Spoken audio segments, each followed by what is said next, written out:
High everyone, welcome back to my channel Bruno Mac च्यानललाई हजुरहरूले स्वागत गरिदिनु होला, माया गरिदिनु होला। मेरो सानो नानी ग्लोरीको अस्तिको दिनमा तारले घोचेर आँखा ड्यामेज भएको थियो, अलिकति भएको थियो, तार पसेको थियो यस्तोमा। अनि त्यहाँदेखि अहिले नानीको हामीले यसरी ग्यासमा देख्न सक्नुहुन्छ, ग्यासको तातो उसमा थाङ्नाले सेकाउँदै यो गरिरहेको छौँ।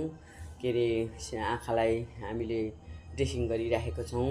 आँखा जस्तो बहुमूल्य कुराहरू हो, नानीको बेजमान बोल्नु जान्दैन।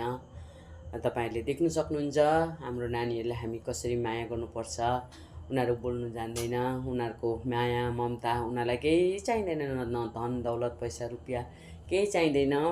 देख्नु सक्नुहुन्छ मेरो नानीको आँखा धेरै अहिले ठुलो, म तपाईँलाई जुम गरेर देखाउँछु। नजिकबाट यस्तो पसेको थियो आँखामा, अहिले